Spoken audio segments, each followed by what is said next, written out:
Hello, my name is Larry Schaefer. I'm with the Clark County Combined Health District, And I'm Zibby DeWitt with the Clark County Combined Health District. and we're going to talk to you today about your aerobic household sewage treatment unit, what it looks like, what it does, and how it should operate. Here we have a cutaway view of an aerobic household sewage treatment unit, otherwise known as an aerator. In this case, we see on the surface one, two, three lids. This might change depending on the configuration of any particular aerator. And in this case, we see one tank, two tanks.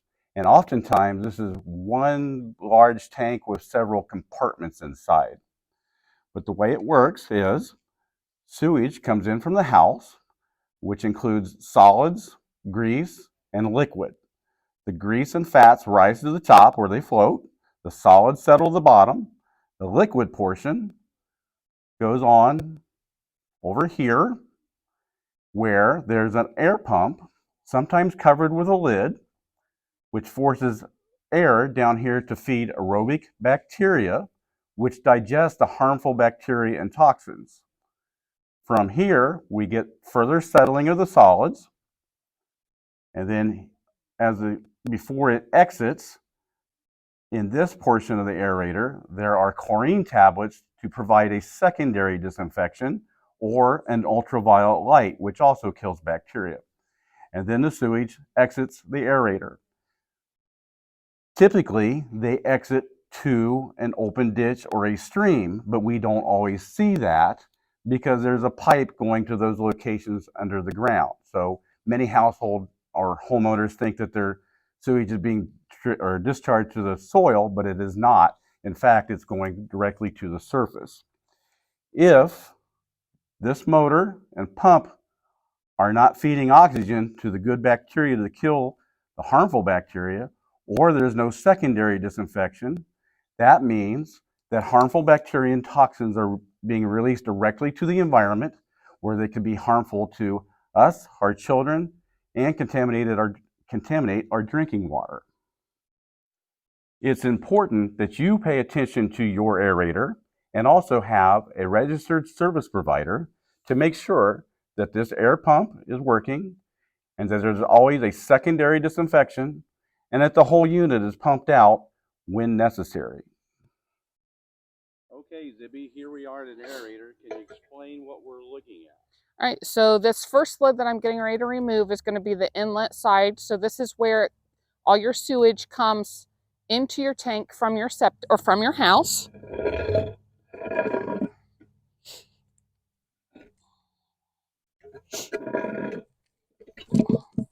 There may be an inner lid.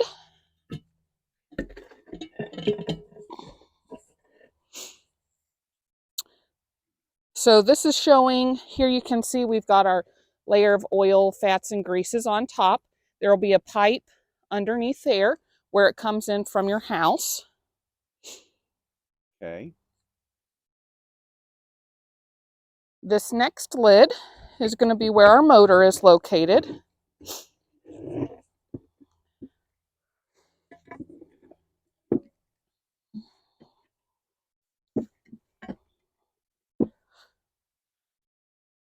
And the motor is hooked up to an air blower, correct? That's correct. And then how often should that be running? So in this type of system, your aerator motor will run either 15 minutes on and 15 minutes off, or 30 minutes on and 30 minutes off throughout the day.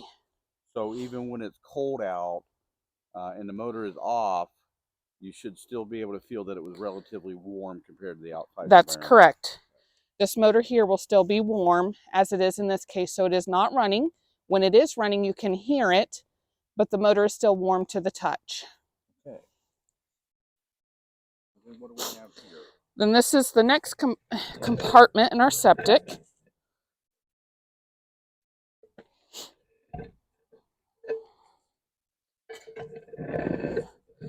So in this one, if our motor were running, we would have bubbles in this compartment. You would see that the air is blowing in and it's aerating your water in this compartment. We're not seeing that because our motor is not running currently. Okay. And then we've got one more lid. So in this one, this is where our final stage of treatment takes place. So in this compartment, you can see this canister here has the chlorine tablets in it.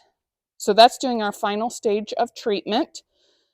Every couple of weeks as a homeowner, you're going to want to come out and look and make sure you have those tablets in there. If those tablets are not in there, your sewage is not being adequately treated. So that's just our final step before it discharges out into the ditch. Okay. And so the newer systems might use an ultraviolet light to disinfect the sewage before it's discharged. That's correct. Okay. So if there are no chlorine tablets, or the UV light is not working, or the motor is not working, what's happening there then? So in those situations, your sewage is not being treated, and rather than getting treated, it's just taking your sewage straight from your house and discharging it out into the Aerators ditch. discharge the sewage directly to the surface, whether that be to open ground to find its way into a ditch and ultimately to a stream, or directly to a stream as we see here. At any point along its way, it has the opportunity to contaminate our groundwater. Here we see just a small trickle of sewage because these people are not home. When they get home and start taking showers, washing dishes, flushing the toilet, and doing laundry, there'll be a lot more water coming out of that pipe. It's important that all aerators operate correctly to prevent the environmental contamination. You can do your part by making sure that your home sewage aerator is functioning properly. Thank you for joining us. For additional information, you can visit our website or send us an email at environmental@cccchd.com.